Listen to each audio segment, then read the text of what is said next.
여자와 용. 요한계시록 12장 1절에서 17절 말씀입니다. 하늘에 큰 이적이 보이니 해를 옷 입은 한 여자가 있는데 그 발 아래에는 달이 있고 그 머리에는 12별의 관을 썼더라. 이 여자가 아이를 베어 해산하게 되매 아파서 애를 쓰며 부르짖더라. 하늘에 또 다른 이적이 보이니 보라, 한 큰 붉은 용이 있어 머리가 7이요 뿔이 10이라. 그 여러 머리에 7 왕관이 있는데 그 꼬리가 하늘의 별 3분의 1을 끌어다가 땅에 던지더라. 용이 해산하려는 여자 앞에서 그가 해산하면 그 아이를 삼키고자 하더니 여자가 아들을 낳으니 이는 장차 철장으로 만국을 다스릴 남자라. 그 아이를 하나님 앞과 그 보좌 앞으로 올려가더라. 그 여자가 광야로 도망하매 거기서 1260일 동안 그를 양육하기 위하여 하나님께서 예비하신 곳이 있더라. 하늘에 전쟁이 있으니 미가엘과 그의 사자들이 용과 더불어 싸울세 용과 그의 사자들도 싸우나 이기지 못하여 다시 하늘에서 그들이 있을 곳을 얻지 못한지라. 큰 용이 내쫓기니 옛뱀 곧 마귀라고도 하고 사탄이라고도 하며 온 천하를 꿰는 자라. 그가 땅으로 내쫓기니 그의 사자들도 그와 함께 내쫓기니라. 내가 또 들으니 하늘에 큰 음성이 있어 이르되 이제 우리 하나님의 구원과 능력과 나라와 또 그의 그리스도의 권세가 나타났으니 우리 형제들을 참수하던 자 곧 우리 하나님 앞에서 밤낮 참수하던 자가 쫓겨났고 또 우리 형제들이 어린 양의 피와 자기들이 증언하는 말씀으로써 그를 이겼으니 그들은 죽기까지 자기들의 생명을 아끼지 아니하였도다. 그러므로 하늘과 그 가운데에 거하는 자들은 즐거워하라. 그러나 땅과 바다는 화 있을진저 이는 마귀가 자기의 때가 얼마 남지 않은 줄을 알므로 크게 분내어 너희에게 내려갔음이라 하더라. 용이 자기가 땅으로 내쫓긴 것을 보고 남자를 낳은 여자를 박해하는지라. 그 여자가 큰 독수리의 2날개를 받아 광야 자기 곳으로 날아가 거기서 그 뱀의 낯을 피하여 1때와 2때와 반때를 양육받으며 여자의 뒤에서 뱀이 그 입으로 물을 강같이 토하여 여자를 물에 떠내려 가게 하려 하되 땅이 여자를 도와 그 입을 벌려 용의 입에서 토한 강물을 삼키니 용이 여자에게 분노하여 돌아가서 그 여자의 남은 자손 곧 하나님의 계명을 지키며 예수의 증거를 가진 자들과 더불어 싸우려고 바다 모래 위에 서 있더라. 할렐루야. 우리 하나님께 감사와 영광의 박수를 드리겠습니다. 축복된 우리 주일에 우리 예배 오신 여러분 모두를 축복합니다. 환영합니다. 오늘도 하나님의 은혜가 여러분 가슴속에 빽빽하게 끼어있던 영적인 어두움을 몰아내고 하늘의 영광을 가득 채워주시기를 선포합니다. 우리 함께 한번 기도하시고 하나님의 말씀 보겠습니다. 보배로우신 주님, 주님의 말씀 앞에 섰습니다. 두렵고 떨리는 말씀입니다. 주님, 죄인인 종을 주님의 뒤에 감추어 주시옵소서. 하나님의 거룩이 마지막 시대를 향한 하나님의 마음이 분명하게 우리 사랑하는 성도들에게 전달되게 하여 주시옵소서. 예수님의 이름으로 기도했습니다. 아멘. 눈에 보이는 것이 전부가 아니다라는 말이 있습니다. 특히 교회가 그렇습니다. 요즘 한국 교회가 많이 어려워져서 사회의 지탄의 대상이 되는 경우가 많습니다. 물론 교회가 그럴 때마다 회개하고 겸손해져야 합니다. 고칠 건 고쳐야 합니다. 그러나 한 가지 명심할 것은 결코 세상의 눈으로만 교회를 보아서는 안 된다는 것입니다.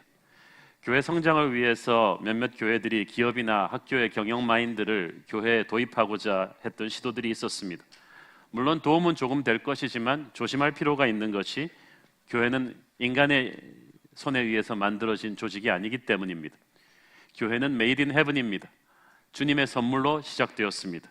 하나님이 예수님을 보내주시고 성령을 보내주셔서 시작된 것이 교회입니다. 그래서 땅에 있지만 하늘의 명령을 받고 있습니다.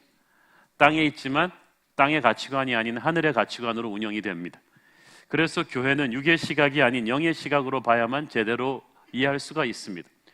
그래서 교회의 리더십은 세상적으로 똑똑한 사람이 아니라 예수의 보혈로 거듭난 사람, 복음을 아는 사람, 기도하며 날마다 하나님과 교제하는 사람만이 교회 리더십을 가질 수가 있습니다. 영안이 열리지 않은 사람이 함부로 교회를 판단하면서 이러쿵저러쿵 말하는 것은 대단히 위험합니다. 육의 시각으로만 보면 큰 건물에 사람 많은 도시 대형 교회가 잘하는 교회 같고, 사람만이 안 모이고 건물도 없는 교회는 실패한 교회 같을 것입니다. 그러나 영의 세계에서는 꼭 그렇지만도 않습니다. 겉모습을 보고 판단하면 안 됩니다. 옛날 중국의 무협 영화 같은 걸 보면은 크고 화려한 도장에 수많은 문화생들을 거느리고 오만방자한 무술관장이 나옵니다. 어느 날 초라하고 볼품없는 행색의 한 노인이 들어섭니다. 이 노인의 볼품없는 행색을 보면서 이 관장이 오만방자하게 승부를 걸었다가 참패하는 장면이 나오죠. 아, 모습만 초라했지 이 노인은 강호의 전설의 고수였던 거예요. 하나님의 교회도 그렇습니다. 영적인 고수들은, 진짜 고수들은 아마 숨어 있을 것입니다. 하나님이 숨겨놓은 하나님의 고수들이 이 땅에는 많습니다. 영적인 세계에서 사단이 두려워하고 주님이 인정하는 영적인 실력이 있느냐 없느냐가 중요합니다. 저는 그래서 이 시대가 교회의 위기이지만 진짜 영적인 실력을 드러내는 진짜 고수가 누구인지를 보여주는 참 교회를 보여주는 시대라고 믿습니다. 오늘의 본문은 계시록에서 너무나 중요한 내용, 지상의 교회가 감당해야 하는 영적인 전쟁의 실체에 대해서 보여주는 중요한 본문입니다. 자기가 누구인가를 분명하게 아는 것, 이 정체성 확립이 너무나 중요합니다. 자기가 학생인 것을 알면 자세가 달라질 것이고, 선생님인 것을 알면 거기에 맞게 행동할 것입니다. 교회는 누구입니까? 교회는 주님의 군대입니다. 우리는 전쟁을 치르러 와 있는 것이지 피크닉 와 있는 것이 아니고 세미나 와 있는 것이 아닙니다. 우리는 호텔 서비스 받으러 온 손님들이 아닙니다. 공부하러 온 학원 학생들이 아닙니다. 그런데 요즘 교회에서 너무 공부만 많이 시켜요. 삶이 변하지 않았어요. 전사들을 키우는 것이 아니라 학생들을 키워버렸어요. 그것은 교회의 모습이 아닙니다. 서비스 받는 관광객들을, 손님들을 키우는 것이 아니라 주님의 전사들을 키우는 것입니다. 군대는 적이 누구인지를 분명하게 알아야만 합니다. 주적이 누구냐? 우리의 적은 다른 교단이 아닙니다. 다른 교회가 아닙니다. 옆에 형제 자매가 아니고 다른 사역이 아닙니다. 우리의 적은 사단 마귀입니다. 오늘 요한계시록 오늘의 본문과 다음 주의 본문은 우리의 사단 마귀의 헤드쿼터, 사령부가 과연 어떤 실체인지를, 어떻게 시작돼서 어떤 계략을 가지고 어떤 모습으로 주님의 교회를 공략하는지를 우리에게 낱낱이 보여주고 있습니다. 1절에 보면은 요한에게 보여준 환상에서 해를 옷 입은 한 여자가 나옵니다. 이 여자는 신구약의 교회 공동체를 가리킵니다. 여자가 면류관을 쓰고 있습니다. 이 면류관에 12별이 박혀 있습니다. 12별은 구약의 12지파를 상징하기도 하며 신약의 12사도를 상징하기도 합니다. 완전한 신구약 하나님의 백성들, 예수의 보혈로 구원하신 주님의 교회 공동체를 상징하는 존재가 바로 이 여자입니다. 이 여자를 공격하는 어둠의 세력이 등장합니다. 3절 읽겠습니다. 시작. 하늘에 또 다른 이적이 보이니 보라, 한 큰 붉은 용이 있어 머리가 7이요 뿔이 10이라. 그 여러 머리에 7 왕관이 있는데, 여기서 큰 붉은 용은 교회와 예수님을 대적하는 사단을 가리킵니다. 루시퍼입니다. 크다는 것은 이 루시퍼의 세력이 만만치 않다는 것을 뜻하고, 붉은 색깔을 가졌다는 것은 그의 잔인한 폭력성과 파괴성을 뜻하는 것입니다. 그는 7머리에 7 면류관을 가지고 있습니다. 7은 하나님을 지칭할 때 쓰는 완전 숫자입니다. 용이 감히 하나님의 숫자를 도용했다는 것은 용이 하나님의 권위를 가지려고 하는 반역자임을 뜻합니다. 이 뿔이 절대 권력을 뜻하거든요. 10뿔이라고 했는데 7처럼 10도 완전 숫자예요. 10뿔을 탐했다는 것은 이 용이 하나님의 왕권을 탐하고 있다는 것입니다. 이 주목할 것은 1절의 이 여자, 이 교회가 쓰고 있는 면류관과 3절에 나오는 이 붉은 용, 이 마귀가 쓰고 있는 면류관이 헬라어 원어로 완전히 다릅니다. 주님의 교회, 이 여자가 쓰고 있는 면류관은 주님이 씌워주신 영광의 디아데마 면류관인데, 마귀가 쓰고 있는 면류관은 정통성이 없는 권력자, 왕위를 찬탈하는 권력자가 쓰는 스테파노스입니다. 그러니까 사단은 비슷하게 예수님을 흉내는 내지만 실은 자신의 욕심으로 억지로 만들어 쓴 가짜 면류관을 쓰고 있습니다. 루시퍼와 그의 추종자들은 하늘에서 추방당한 타락한 천사들입니다. 4절에 보니까 그 꼬리가 하늘의 별 3분의 1을 끌어다가 그 땅에 던졌다고 했죠. 루시퍼가 교만해서 멸망하면서 타락한 후에 다른 천사들을 미혹시켜서 같이 타락시킵니다. 그 추종자들이 전체 천사들의 숫자의 3분의 1이나 됩니다. 별이 하늘의 천사들을 상징하거든요.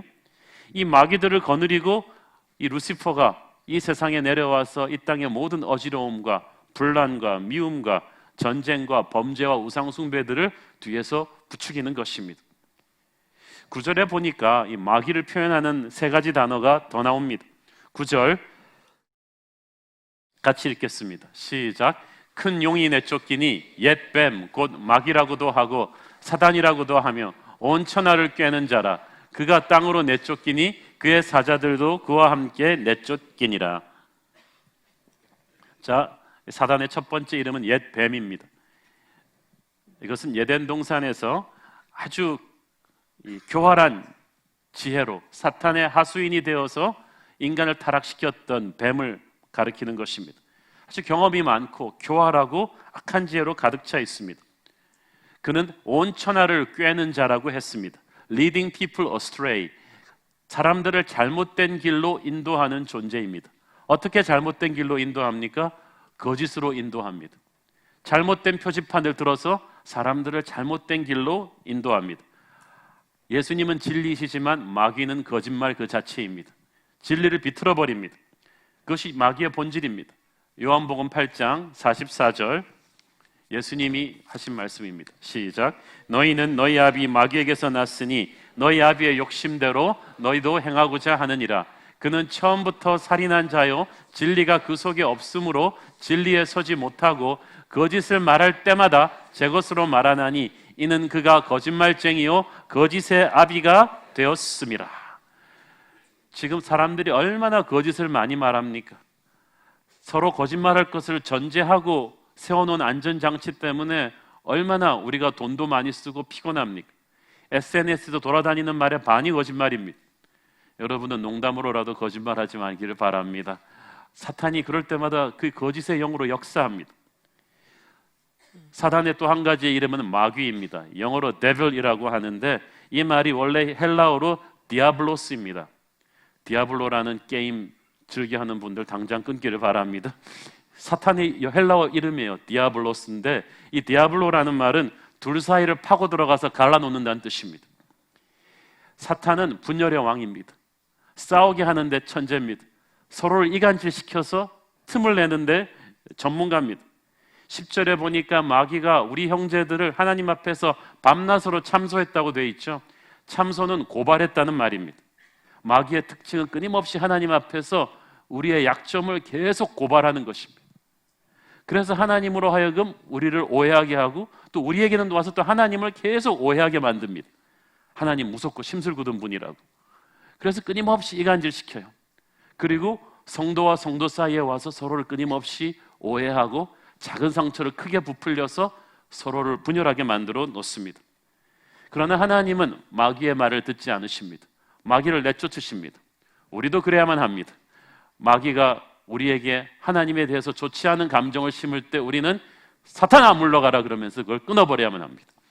마귀가 우리가 우리 형제를 향해서 섭섭한 생각, 더러운 생각, 악한 생각, 미움의 생각을 불러일으킬 때 그거 가지고 맞장구 치면서 큐티하지 마시고 사단에 물러가라 하면서 끊어버려야만 합니다. 이 이간질시키는 존재 마귀. 그의 이름은 또 하나의 이름은 사탄입니다. 이 사단이라는 뜻은 적대자라는 뜻입니다. 그는 예수님을 적대시하고 예수님의 몸인 주님의 교회를 적대하는 데 목숨 걸었습니다. 오늘의 본문 속에서 우리는 이 마귀가 얼마나 집요하게 얼마나 무섭게 예수님과 예수님의 교회를 공격하는지를 보게 될 것입니다.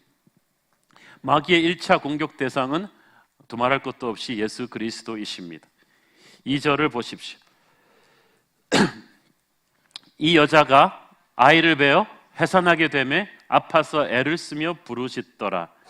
이 교회를 상징하는 구약의 교회 공동체를 상징하는 이 여자가 임신하여 해산하는 아이는 바로 메시아 예수 그리스도이십니다. 인간을 구원하기 위해서 하나님이 인간의 육체를 입고 태어나신 이 성육신 사건을 가리키는 것입니다.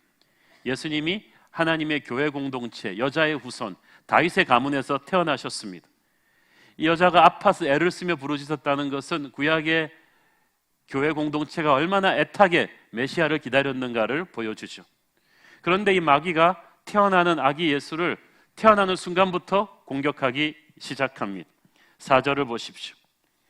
4절 후반부를 보시면 용이 어떻게 한다고요? 해산하려는 여자 앞에서 그가 해산하면 그 아이를 삼키고자 하더니, 이 분만실 바로 앞에서 딱 기다리고 있는 거예요. 태어나자마자 이 아기를 공격하겠다는 것입니다. 사단은 예수 그리스도의 탄생부터 예수님을 공격했어요. 그 아기 예수 태어나신 베들레헴에 악한 왕 헤롯을 꼬드겨가지고 2살 아래의 베들레헴의 남자들을 다 죽여버렸어요. 이미 예수님은 아슬아슬하게 탈출한 뒤였지만 예수님의 이 생애는, 전생에는 이 사단의 집요한 공격을 받으면서 계셨어요. 예수님이 공생애 시작할 때부터 40일 금식하셨을 때 사단의 공격을 받으셨고, 그리고 예수님의 평생을 계속 이 사단이 따라다니면서 공격했습니다. 하나님의 백성들은 그토록 애타게 메시아를 기다렸는데 메시아가 태어나면서부터 사단이 공격하기 시작했다. 이것은 그리스도와 사단 사이에 있는 본질적인 영적인 긴장 관계를 우리에게 보여주는 것입니다. 그냥 예수님이 예수님이기 때문에 사단은 예수님을 공격하는 거예요. 그러나 예수님은 그 가운데서도 안전하게 태어나십니다. 5절 같이 읽겠습니다. 시작. 여자가 아들을 낳으니 이는 장차 철장으로 만국을 다스릴 남자라. 그 아이를 하나님 앞과 그 보좌 앞으로 올려가더라. 자, 예수님을 가리켜서 장차 철창으로 만국을 다스릴 남자라고 하셨습니다. 이것은 시편 2편 이 8절의 그 성취죠. 시편 2편 8절 9절 읽겠습니다. 시작. 내게 구하라. 내가 이방 나라를 내 유업으로 주리니 너희 소유가 땅 끝까지 이르리로다. 내가 철창으로 그들을 깨뜨리며 질그릇같이 부수리라 하시더라. 아멘. 죽음에서 승리하시고 부활하신 예수님이 이제 하늘과 땅의 모든 권세를 위임받으셔서 어둠의 권세를 깨뜨리실 것입니다. 아주 막 산산이 철로 질그릇 깨버리듯이 산산이 부서뜨릴 것입니다. 그 어떠한 세상의 제국도 그 권세의 심판 앞에 견디지 못할 것입니다. 로마 제국의 위세 앞에 꽉 눌려있던 당시 초대교회 성도들에게 이 말이 얼마나 통쾌한 말이었겠습니까? 그분이 하나님 앞과 그 보좌 앞으로 올라가실 것이다. 주님께서 사탄의 그 공격에도 불구하고 이 땅에서 사명을 다하시고 부활 승천하셔서 이제 하나님 보좌 우편에 앉아 계실 것이라는 뜻입니다. 7절부터 이 장면이 쫙 바뀝니다. 이때까지 지상의 인간들이 보지 못했던 이 영적 전쟁의 세계, 하늘의 큰 전쟁을 보여주십니다. 7절 읽겠습니다. 시작. 하늘에 전쟁이 있으니 미가엘과 그의 사자들이 용과 더불어 싸울세 용과 그의 사자들도 싸우니. 자, 보세요. 천사장 미가엘이 이끄는 그 하늘의 군대와 이 루시퍼가 이끄는 마귀의 군대들의 전쟁이 벌어집니다. 여기서 마귀는 쉽게 물러가지 않는다는 것을 알 수가 있죠. 자기 주제를 모르고 끝까지 싸웁니다. 싸움꾼들은 다 마귀의 그 피를 이어받은 거죠. 뭐든지 싸우려고 하는 사람들, 아주 끝까지 싸웁니다. 그런데 여기서 마귀의 군대가 참패합니다. 9절 읽습니다. 시작. 큰 용이 내쫓기니 옛뱀 곧 마귀라고도 하고 사단이라고도 하며 온 천하를 꿰는 자라. 그가 땅으로 내쫓기니 그의 사자들도 그와 함께 내쫓기니라. 그가 땅으로 내쫓겼다는 말이 중요합니다. 결국 폼은 잔뜩 잡았지만 사단은 능력이 없었어요. 결코 하나님의 상대가 될 수 없음을 여실히 증명해 주고 있습니다. 예수님이 직접 나서시지도 않았어요. 천사장 미가엘의 군대에게 참패했습니다. 예수님께서는 안간힘을 다하셔서 마귀와 싸우고 계신 게 아닙니다. 이미 가볍게 마귀를 제패하셨습니다. 내가 이 세상을 이겼다라고 하셨습니다. 이것이 과거 완료형이에요. 이미 예수님은 그 승리를 걸머주셨습니다. 중요한 건 그 다음부터 땅으로 내쫓겼다는 게 중요해요. 마귀와 그의 추종자들이 함께 내쫓깁니다. 이 마귀가 내쫓긴 타이밍이 언제입니까? 아마 예수님의 십자가 사건 때부터일 것입니다. 창세기 3장 15절 말씀의 성취거든요. 창세기 3장 15절 같이 읽겠습니다. 시작. 내가 너로 여자와 원수가 되게 하고 너의 후손도 여자의 후손과 원수가 되게 하리니 여자의 후손은 내 머리를 상하게 할 것이요 너는 그의 발꿈치를 상하게 할 것이니라. 이게 지금 하나님이 마귀에게 하시는 말씀이죠. 너는 여자의 후손 예수 그리스도의 발꿈치를 상하게 할 것이다. 십자가로 예수 그리스도를 몰아가서 죽일 것이지만 예수님은 부활하셔서 너의 머리를 부술 것이다. 너는 예수 그리스도에게 상처를 입힐 뿐이었지만 예수님은 너를 죽일 것이다. 심판하실 것이다. 치명타를 입힐 것이다. 이제부터 마귀는 패잔병입니다.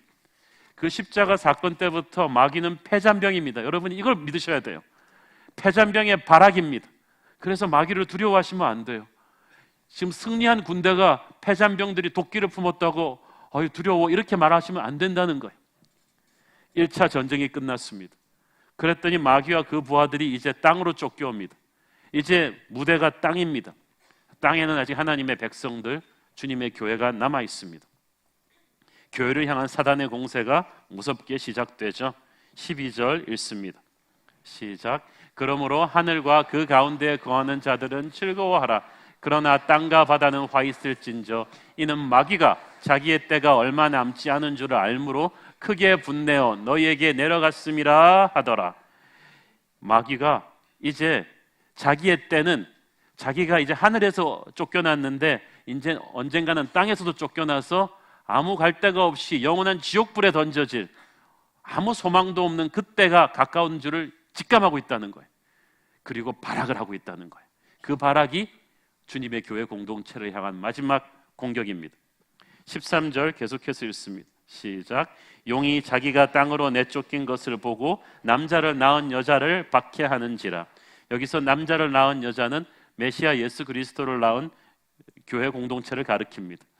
이제 예수님이 승천하신 뒤에 지상에 남은 신약 시대에 지금 우리까지 포함하는 교회 공동체를 가리킵니다.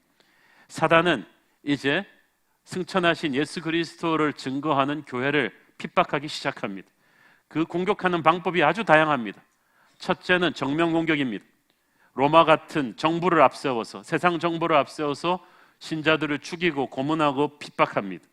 그 다음으로는 내부로 이단들을 침투시킵니다. 거짓 복음들을 퍼뜨려 교인들을 미혹시킵니다.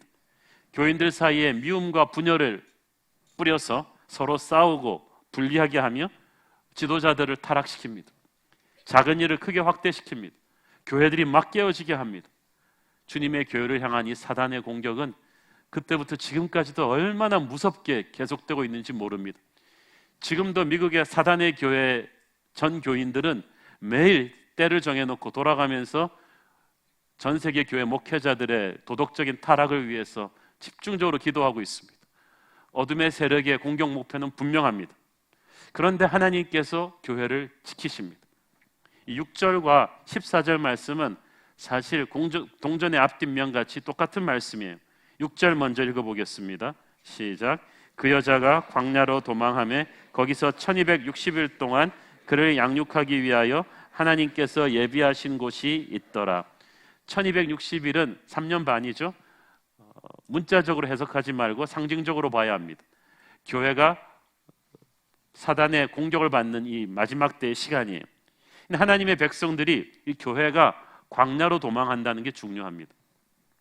이것이 우리의 현실입니다. 이것이 주님의 몸된 교회 공동체의 현 주소입니다. 우리는 광야에 있습니다. 우리는 광야교회입니다. 하나님의 백성들은 이 사단이 권세 잡은 이 세상에서 결코 마음 푹 놓고 다리 쭉 펴고 살 수가 없습니다. 우리가 광야에 있다, 영적인 전쟁터에 있다는 말은 우리가 갑옷을 벗지 못한다는 뜻이죠. 영적 긴장감을 늦추지 않고 있다는 뜻입니다. 우리는 군대로 와 있습니다. 우리는 관광객으로 온 게 아닙니다. 군대로 와 있습니다. 프랑스 노르만디 해안은 아주 아름다운 이제는 관광지가 되었습니다.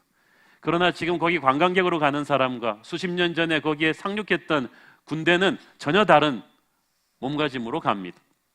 우리가 주님의 군대라 그러면 뭐가 달라져야 될까요? 군대 가보신 남자분들은 아실 거예요. 군대에서 입는 옷에 무슨 패션이 있습니까? 군대에서 냉난방 하는 데가 어디 있습니까? 아무데나 텐트 치고 군용 캠프 치고 들어가 자는 거죠. 군대 식당에 여러분 간 맞춰서 먹습니까? 그냥 음식이 있으면 감사하고 먹어야죠. 군대에서는 서비스를 찾는 것이 아니라 살아남고 승리하는 것이 목적입니다. 교회도 그렇습니다. 그런데 오늘날 도시 교회들이 부자가 되고 건물이 생기고 그러면서 너무 서비스를 찾게 됐어요. 교인분들도 목회자들도 어떻게 하면 좋은 서비스를 제공할까를 생각해요.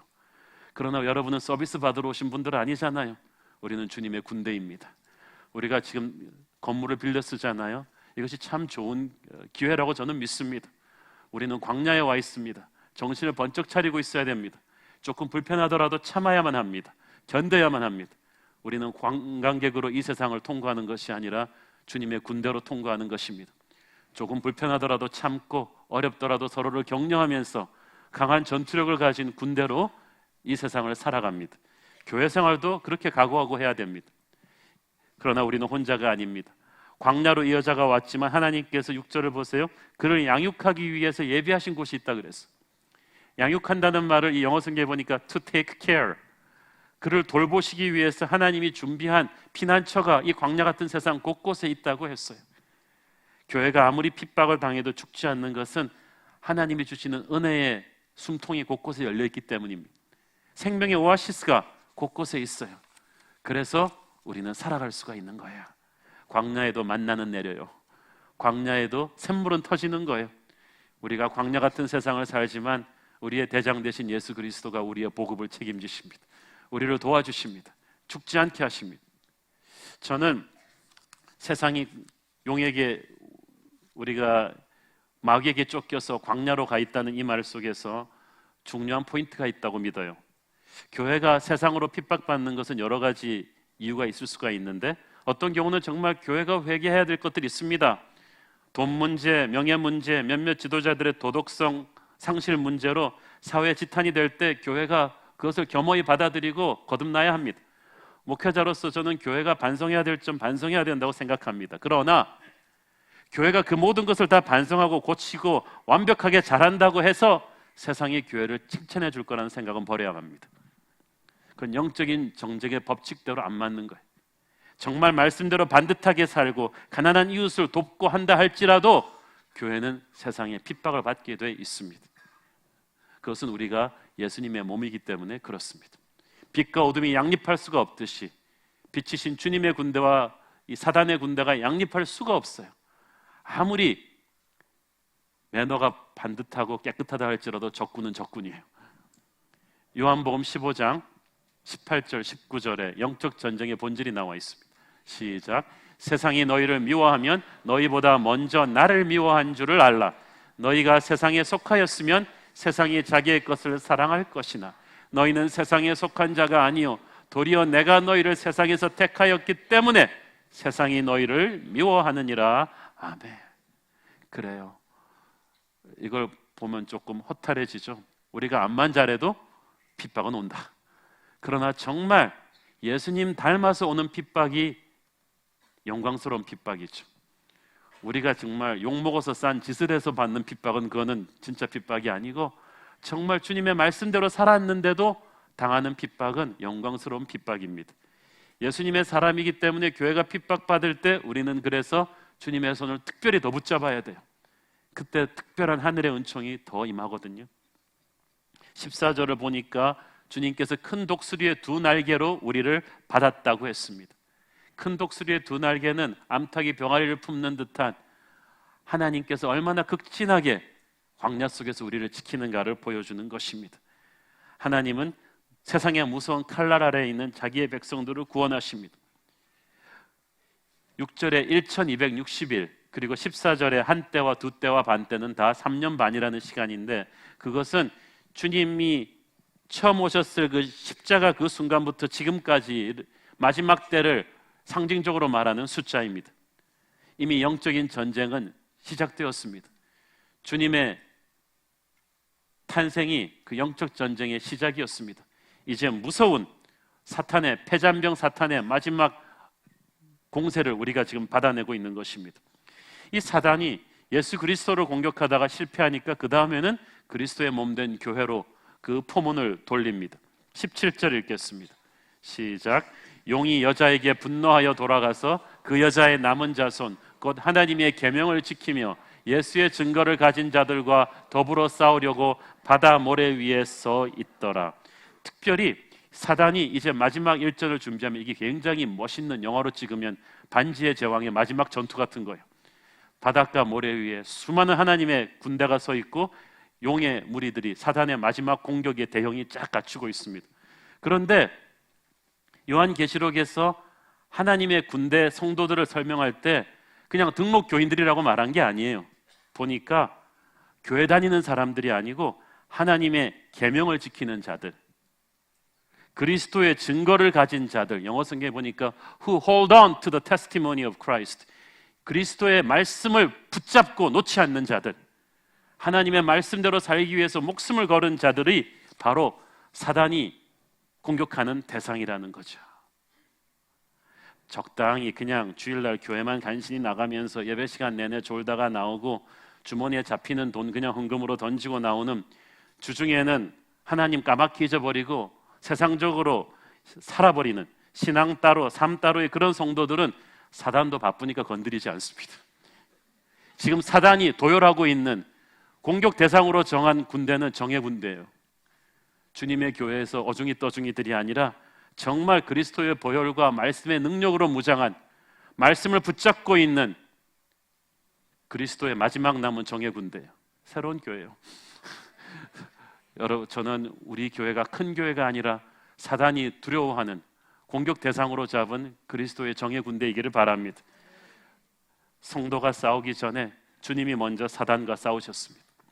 지상의 전투가 있기 전에 하늘의 전투가 있었습니다. 그리고 결과가 나와버렸어요. 성도가 승리하기 전에 주님이 먼저 승리하셨습니다. 이제부터 전투는 그냥 우리가 주워 먹는 거예요.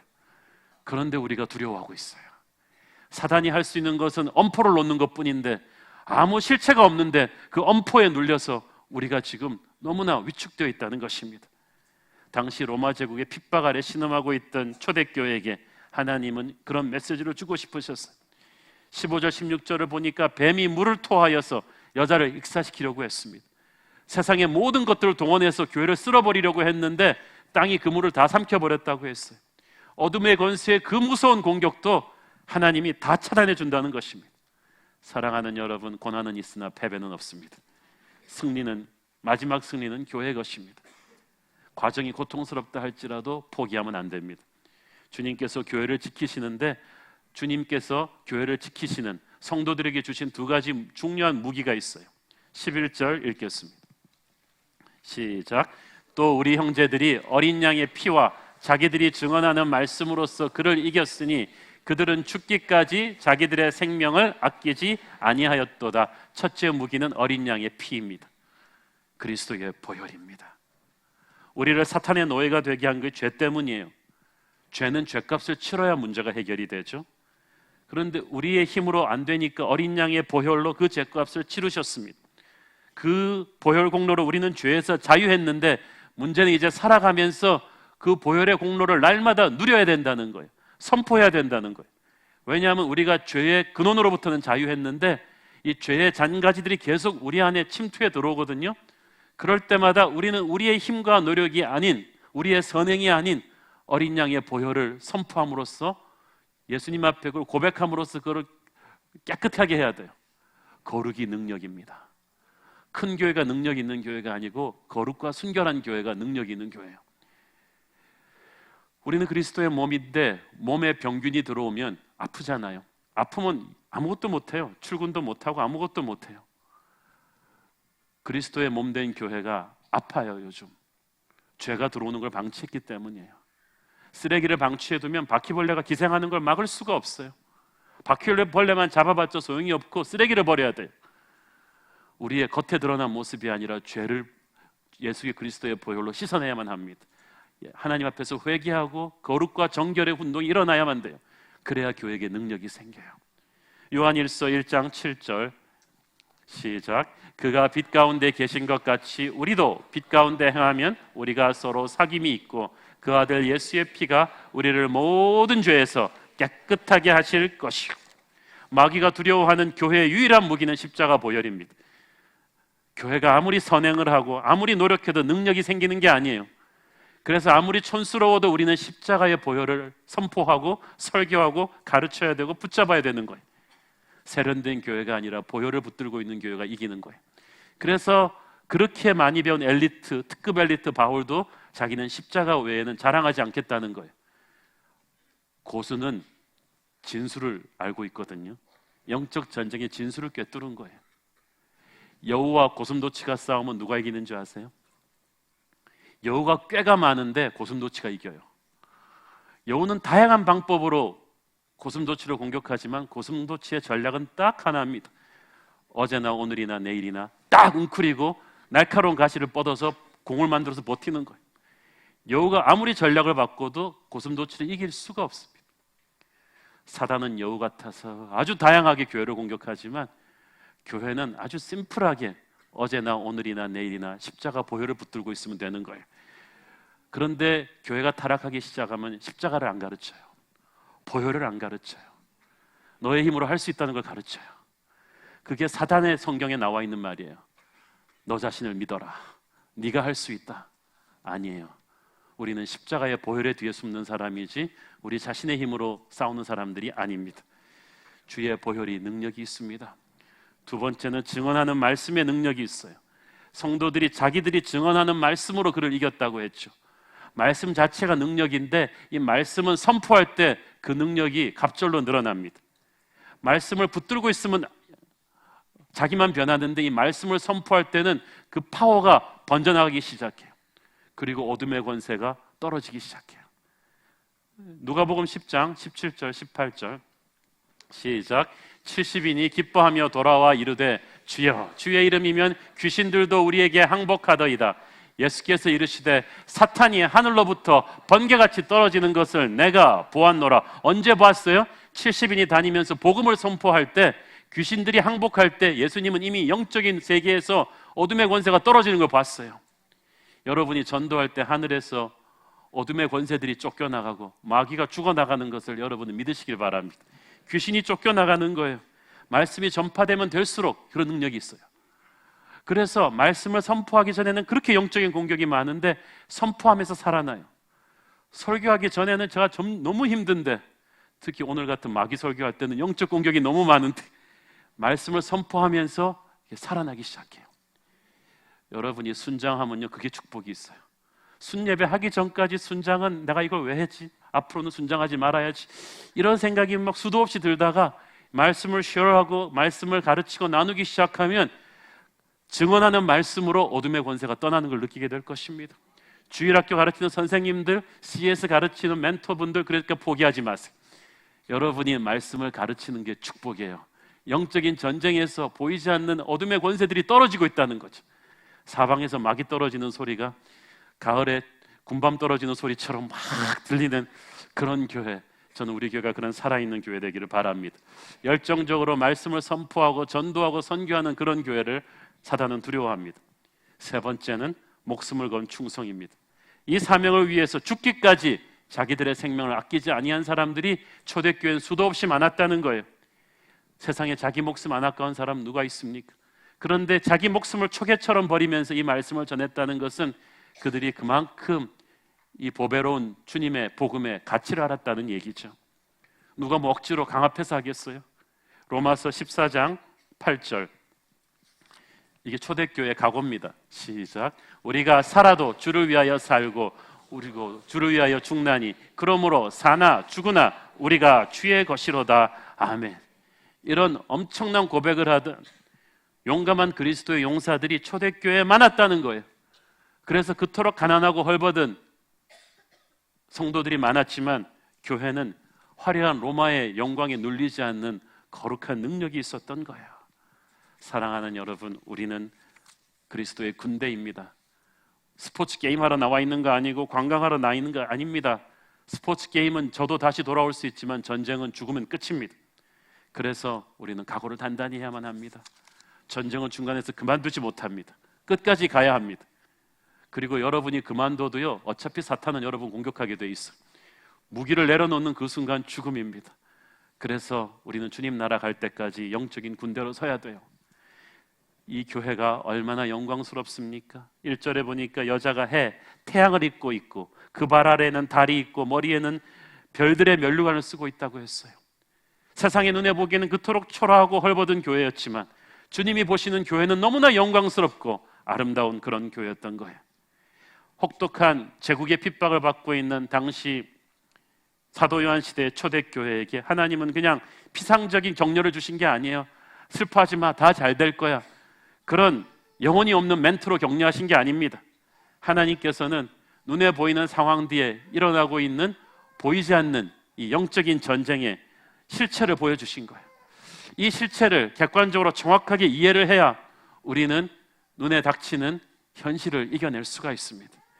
하늘의 드라마를 통해서 이 영적인 큰 그림을 봐야만 우리는 이 땅의 고난을 담대함으로 이길 수가 있는 것입니다.